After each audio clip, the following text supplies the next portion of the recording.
പുട്ടിനൊരു അടിപൊളി കറി ഉണ്ടാക്കിയാലോ? വെള്ളക്കടലയാണ് താരം. കൂട്ടിന് സവാളയും തക്കാളിയും. ഇത് മൂന്നും കൂടി കുക്കറിലിട്ട് നന്നായിട്ട് വേവിച്ച് വെക്കുക. ഞാനിവിടെ ഒരു പാൻ അടുപ്പത്ത് വെച്ചിട്ട് ചൂടായി എണ്ണ ഒഴിച്ചിട്ടുണ്ട്. എന്നിട്ട് കടുക് ഇട്ട് കൊടുക്കുകയാണ്. കടുക് താളിച്ചിട്ട് നമുക്ക് അരച്ച് വെച്ചിരിക്കുന്ന മസാല ചേർത്ത് കൊടുക്കാം. ഇതിൽ തേങ്ങയും വറ്റൽമുളകും കറുവപ്പട്ടയും പെരുംജീരകവുമാണുള്ളത്. ഇത് നന്നായിട്ട് വറുത്തതിന് ശേഷം അരച്ച് എടുത്തിരിക്കുന്നതാണ്.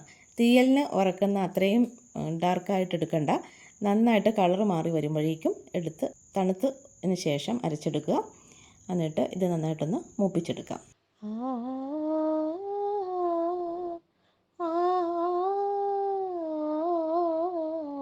ഇനി നമുക്ക് വേവിച്ച് വെച്ചിരിക്കുന്ന കടലയും തക്കാളി സവാള ഇത്രയും കൂടി ചേർത്ത് കൊടുക്കാം.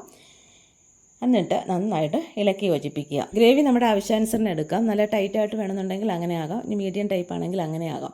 ആവശ്യത്തിന് ഉപ്പ് ചേർത്ത് കൊടുക്കുന്നുണ്ട്. ഇത് നന്നായിട്ട് ഇളക്കി യോജിപ്പിച്ച് മൂടി വെച്ചിട്ട് തീ സിമ്മിലിട്ട് കൊടുക്കുക. എന്നിട്ട് നന്നായിട്ട് വറ്റി കുറുകി വരുമ്പോൾ നമുക്ക് വാങ്ങി ഉപയോഗിക്കാം. എല്ലാവരും ഒന്ന് ട്രൈ ചെയ്ത് നോക്കണം. ചപ്പാത്തിക്കും പുട്ടിനും എല്ലാം നല്ലൊരു കോമ്പിനേഷനാണ് ഇത്.